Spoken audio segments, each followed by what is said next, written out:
Okay, this is Chapter 3, The Burrow. Ron, breathed Harry, creeping to the window and pushing it up so they could talk through the bars. Ron, how do you... What the...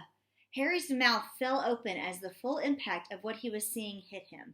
Ron was leaning out of the back window of an old turquoise car which was parked in mid-air. Grinning at Harry from the front seats were Fred and George, Ron's elder twin brothers. "All right, Harry," said George. "What's been going on?" said Ron. "Why haven't you been answering my letters? I asked you to say about 12 times, and then Dad came home and said you'd got an official warning for using magic in front of muggles. It wasn't me. And how did he know?" "He works for the ministry," said Ron. "You know we're not supposed to do spells outside school." "You should talk," said Harry, staring at the floating car. "Oh, this doesn't count," said Ron. "We're only borrowing this. It's Dad's. We didn't enchant it. But doing magic in front of those muggles you live with? I told you I didn't.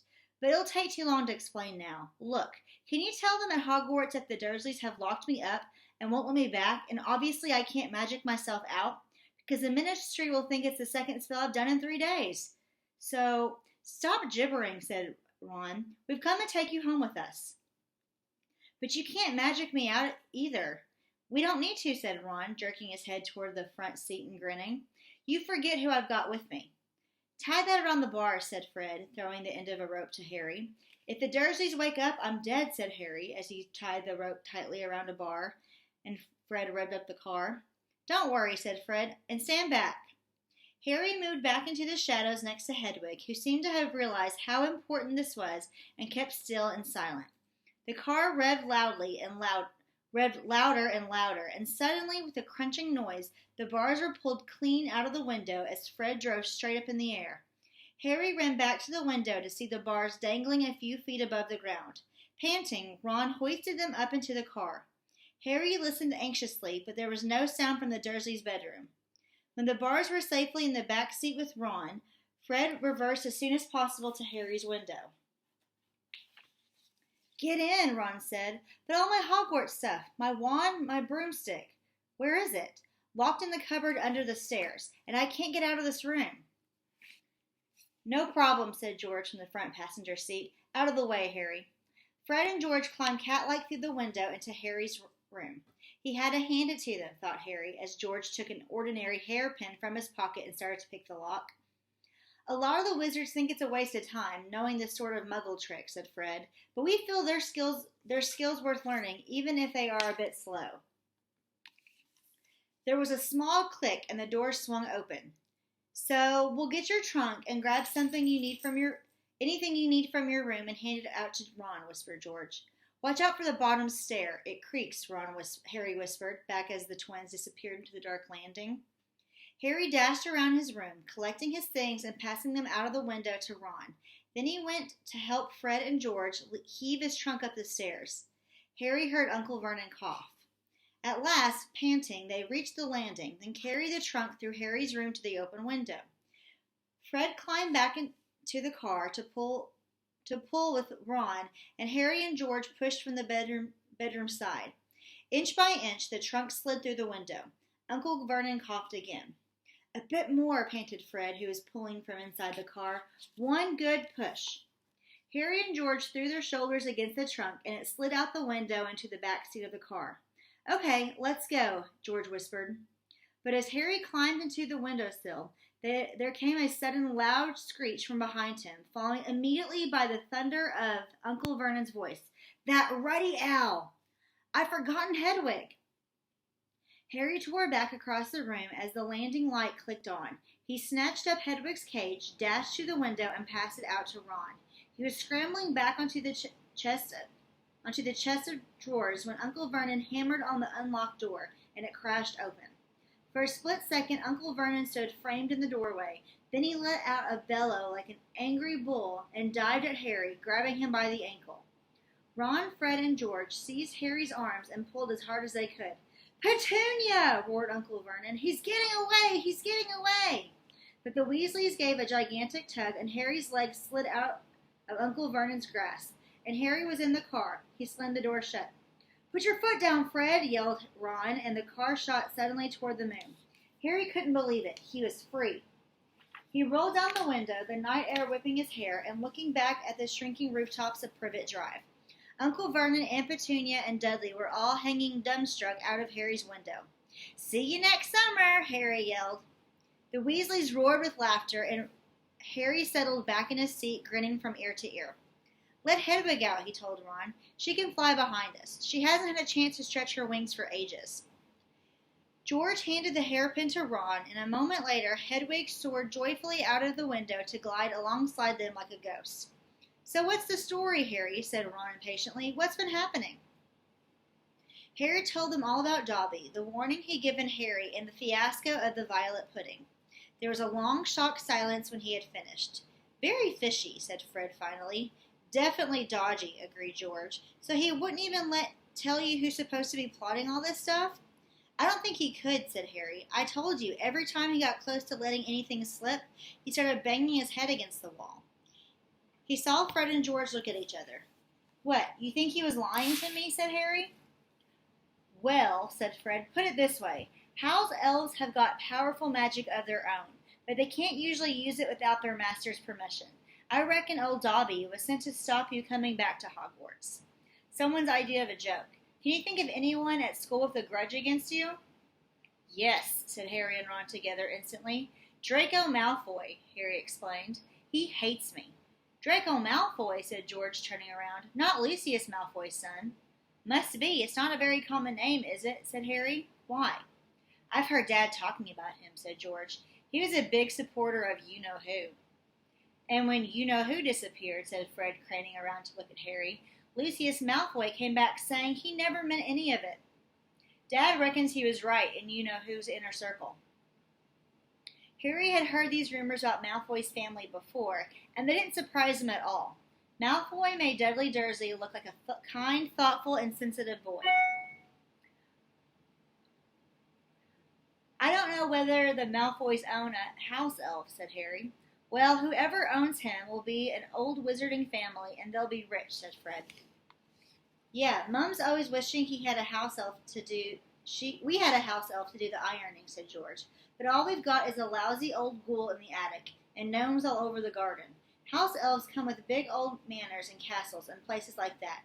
You wouldn't catch one in our house." Harry was silent.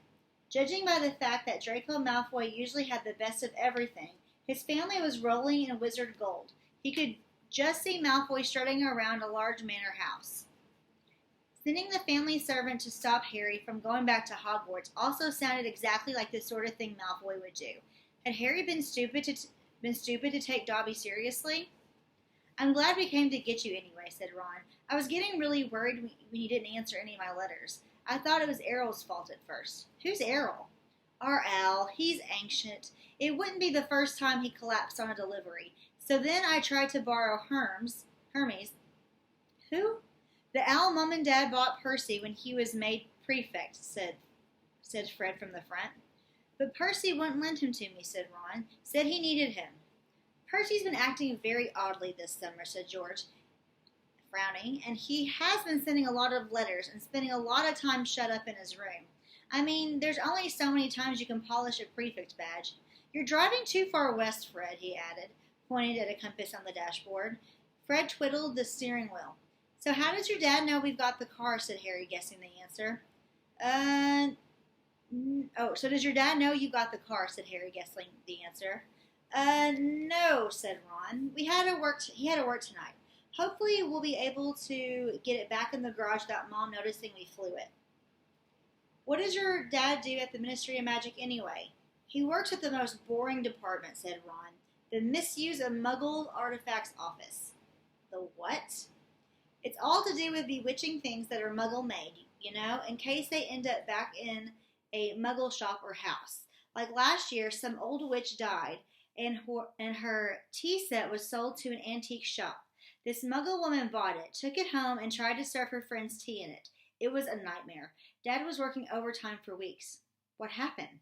"The teapot went berserk and squirted boiling tea all over the place, and one man ended up in a hospital with the sugar tongs clamped to his nose. Dad was going frantic. It's only him and an old warlock called Perkins in the office, and they had to do memory charms and all sorts of stuff to cover it up." But your dad, this car. Fred laughed. Yeah, Dad's crazy about everything to do with muggles. Our shed's full of muggle stuff. He takes it apart, puts spells on it, and puts it back together again. If he raided our house, he'd have to put himself under arrest. It drives Mum mad. That's the main road, said George, peering down through the windshield. We'll be there in 10 minutes. Just as well, it's getting light. A faint pinkish glow was visible along the horizon to the east. Fred brought the car lower, and Harry saw a dark patchwork of fields and clumps of trees. We're a little way outside the village, said George. Ottery St. Catchpole. Lower and lower went the flying car. The edge of a brilliant red sun was now gleaming through the trees. Touchdown, said Fred, as with a slight bump they hit the ground. They had landed next to a tumble-down garage in a small yard, and Harry looked out for the first time at Ron's house. It looked as though it had once been a large stone pig pen, but extra rooms had been added here and there until it was several stories high and so crooked it looked as though it was held up by magic, which, Harry reminded himself, it probably was. 4 or 5 chimneys were perched on top of the red roof. A lopsided sign stuck in the ground near the entrance read, The Burrow. Around the front door lay a jumble of rubber boots and a very rusty cauldron. Several fat brown chickens were pecking their way around the yard. It's not much, said Ron. It's wonderful, said Harry happily, thinking of Privet Drive. They got out of the car. Now we'll go upstairs really quietly, said Fred, and wait for Mum to call us for breakfast. Then, Ron, you come bounding downstairs going, Mom, look who turned up in the night. And she'll be all pleased to see Harry, and no one need ever know we flew the car. Right, said Ron. Come on, Harry. I sleep at the top. Ron had gone a nasty greenish color, his eyes fixed on the house. The other 3 wheeled around. Mrs. Weasley was marching across the yard, scattering chickens, and for a short, plump, kind-faced woman, it was remarkable how much she looked like a saber-toothed tiger. Ah, said Fred. Oh, dear, said George. Mrs. Weasley came to a halt in front of them, her hands on her hips, staring from one guilty face to the next. She was wearing a flowered apron with a wand sticking out of her pocket. So, she said. Morning, Mum, said George in what he clearly thought was a jaunty, winning voice. Have you any idea how worried I've been, said Mrs. Weasley in a deadly whisper.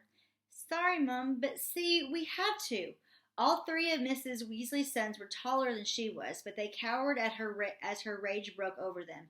Beds empty, no note, car gone, could have crashed, out of my mind with worry. Did you care? Never, as long as I've lived. You wait until your father gets home. We never had trouble like this from Bill or Charlie or Percy.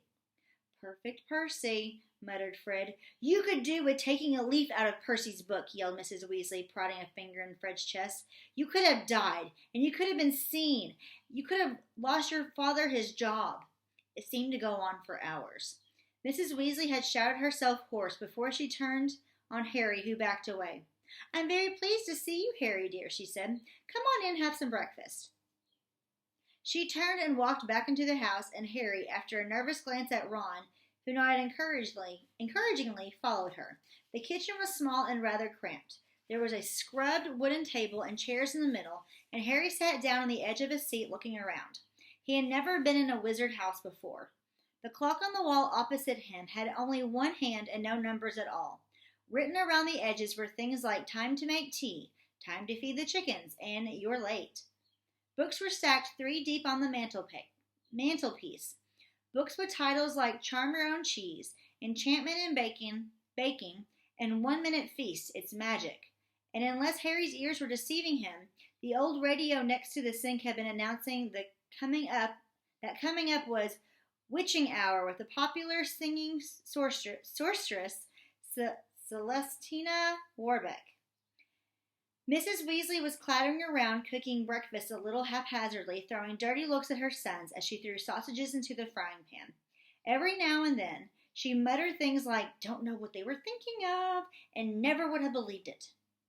I don't blame you, dear, she assured Harry, tipping 8 or 9 sausages onto his plate. Arthur and I have been worried about you, too. Just last night we were saying we'd come and get you ourselves if you hadn't written back to Ron by Friday. But really, she was now adding 3 fried eggs to his plate. Flying in a legal car halfway across the country. Anyone could have seen you. She flicked her wand casually at the dishes in the sink, which began to clean themselves, clinking gently in the background. It was cloudy, Mom, said Fred. You keep your mouth closed while you're eating, Mrs. Weasley snapped. They were starving him, said George. And you, said Mrs. Weasley, but it was with a slightly softened expression that she started cutting Harry's bread and buttering it for him. At that moment, there was a diversion in the form of a small, red-headed figure in a long nightdress who appeared in the kitchen, gave a small squeal, and ran out again. Jenny, said Ron in an undertone to Harry. My sister. She's been talking about you all summer. Yeah, she'll be wanting your autograph, Harry, Fred said with a grin, but he caught his mother's eye and bent his face over his plate without another word. Nothing more was said until all 4 plates were clean, which took a surprisingly short time. Blimey, I'm tired, yawned Fred, setting down his knife and fork at last. I think I'll go to bed and... You will not, snapped Mrs. Weasley. It's your own fault you've been up all night. You're going to denome the garden for me. They've gotten completely out of hand again. Oh, Mom, and you too, she said, glaring at Ron and George. You can go up to bed, dear, she added to Harry. You didn't ask them to fly that wretched car. But Harry, who felt wide awake, said quickly, I'll help Ron. I've never seen a denoming. That's very sweet of you, dear, but it's dull work, said Mrs. Weasley. Now let's see what Lockhart's got to say on the subject. And she pulled a heavy book from the stack on the mantelpiece. George groaned. Mom, we know how to denome a garden. Harry looked at the cover of Mrs. Weasley's book.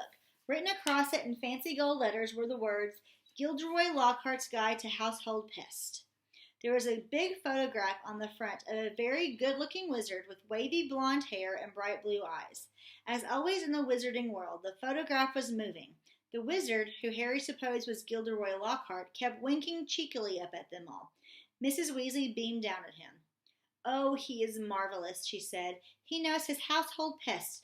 All right, it's a wonderful book. Mom fancies him, said Fred in a very audible whisper. Don't be so ridiculous, Fred, said Mrs. Weasley, her cheeks rather pink. All right, if you think you know better than Lockhart, you can go on with it. And woe betide you if there's a single gnome in that garden when I come out to inspect it. Yawning and grumbling, the Weasleys slouched outside with Harry behind them. The garden was large, and in Harry's eyes exactly what a garden should be. The Dursleys wouldn't have liked it. There was plenty of weeds, and the grass needed cutting, but there were gnarled trees all around the walls, plants Harry had never seen spilling from every flower bed, and a big green pond full of frogs. Muggles have garden gnomes too, you know, Harry told Ron as they crossed the lawn.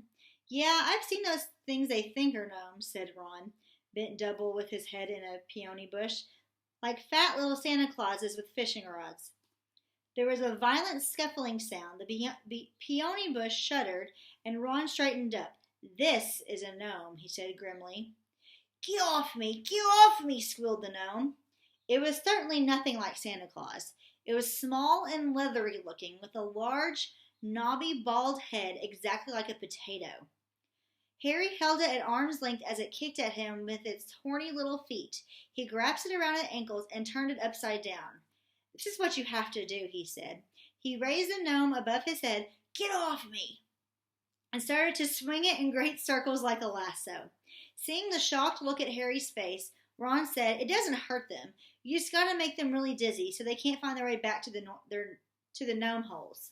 He let go of the gnome's ankles. It went flying 20 feet into the air and landed into a thud in the field over the hedge. Pitiful, said Fred. I bet I can get mine beyond that stump. Harry learned quickly not to feel too sorry for the gnomes. He decided just to drop the first one he caught over the hedge, but the gnome, sensing weakness, sank its razor-sharp teeth into Harry's finger, and he had a hard job shaking it off until... Wow, Harry, that must have been 50 feet. The air was soon thick with flying gnomes. See, they're not too bright, said George, seizing 5 or 6 gnomes at once. The moment they know the denoming's going on, they storm up to have a look. You think they have learned by now just to stay put. Soon the crowd of gnomes in the field started walking away in a straggling line, their little shoulders hunched. "They'll be back," said Ron as they watched the gnomes disappear into the hedge on the other side of the field. "They love it here. Dad's too soft with them. He thinks they're funny." Just then the front door slammed. "He's back," said George. "Dad's home." They hurried through the garden and back into the house. Mr. Weasley was slumped in a kitchen chair with his glasses off and his eyes closed. He was a thin man, going bald, but the little hair he had was as red as any of his children's. He was wearing long green robes, which were dusty and travel-worn. "What a night," he mumbled, groping for the teapot as they all sat down around him. 9 raids! 9! And old Mundungus Fletcher tried to put a hex on me when I had my back turned. Mr. Weasley took a long gulp of tea and sighed. "Find anything, Dad?" said Fred eagerly. "All I got were a few shrinking door keys and a biting kettle," yawned Mr. Weasley. There was some pretty nasty stuff that wasn't my department, though." Mortlake was taken away for questioning about some extreme old ferrets, but that's the Committee on Experimental Charms, thank goodness. "Why would anyone bother making door keys shrink?" said George. "Just muggle baiting," sighed Mr. Weasley. "Sell them a key that keeps shrinking to nothing so they can never find it when they need it. Of course, it's very hard to convince anyone because no muggle would admit their keys keep shrinking. They'll insist they just keep losing them. Bless them. They go to any lengths to ignore magic, even if it's staring them in the face. But the things our lots have taken to enchanting, you wouldn't believe. Like cars, for instance?" Mrs. Weasley had appeared, holding a large poker like a sword. Mr. Weasley's eyes jerked open. He had stared guiltily at his wife. "Cars, Molly, dear?" "Yes, Arthur, cars," said Mrs. Weasley, her eyes flashing. "Imagine a wizard buying a rusty old car and telling his wife all he wanted to do with it is take it apart to see how it worked, while really he was enchanting it to make it fly." Mr. Weasley blinked. "Well, dear, I think you'll find that he would be quite within the law to do that, even if he maybe would have done better to tell his wife the truth. There's a loophole in the law, you'll find. As long as he wasn't intending to fly the car, the fact that the car could fly wouldn't—" "Arthur Weasley, you made sure there was a loophole when you wrote that law," shouted Mrs. Weasley, "just so you could carry on tinkering with all that muggle rubbish in your shed. And for your information, Harry arrived this morning in the car you weren't intending to fly." "Harry?" said Mr. Weasley blankly. "Harry who?" He looked around, saw Harry, and jumped. "Good grief! Is it Harry Potter? Very pleased to meet you. Ron's told us so much about—" "Your sons flew that car to Harry's house and back last night," shouted Mrs. Weasley. "What have you got to say about that, Eh?" "Did you really?" said Mr. Weasley eagerly. "Did it go all right? I mean—" He faltered as sparks flew from Mrs. Weasley's eyes. That was very wrong, boys. Very wrong indeed." "Let's leave them to it," Ron muttered to Harry as Mrs. Weasley swelled like a bullfrog. "Come on, I'll show you my bedroom." They slipped out of the kitchen and down a narrow passageway to an uneven staircase which wound its way, zigzagging up through the house. On the third landing, a door stood ajar. Harry just caught sight of a pair of bright brown eyes staring at him behind it before it closed with a snap. "Ginny," said Ron, "you don't know how weird it is for her to be this shy. She never shuts up normally." They climbed 2 more flights until they reached a door with peeling paint and a small plaque on it saying Ronald's room. Harry stepped in, his head almost touching the sloping ceiling, and blinked. It was like walking into a furnace. Nearly everything in Ron's room seemed to be a violent shade of orange. The bedspread, the walls, even the ceiling. Then Harry realized that Ron had covered nearly every inch of the shabby wallpaper with posters of the same 7 witches and wizards, all wearing bright orange robes, carrying broomsticks, and waving energetically. "Your Quidditch team?" said Harry. "The Chudley Cannon," said Ron, pointing at the orange bedspread, which was emblazoned with 2 giant black C's and a speeding cannonball. "9th in the league." Ron's school spellbooks were stacked untidily in a corner next to a pile of comics that all seemed to feature the adventures of Martin Miggs, the Mad Muggle. Ron's magic wand was lying on top of a fish tank full of frog spawn on the windowsill, next to his fat fat gray rat, Scabbers, who was snoozing in a patch of sun. Harry stepped over a pack of self-shuffling playing cards on the floor and looked out the tiny window. In the field far below, he could see a gang of gnomes sneaking one by one back through the Weasley's hedge. Then he turned to look at Ron, who was watching him almost nervously, as though waiting for his opinion. "It's a bit small," said Ron quickly. "Not like that room you had with the Muggles. And I'm right underneath the ghoul in the attic. He's always banging on the pipes and groaning." But Harry grinned widely and said, "This is the best house I've ever been in." Ron's ears went pink.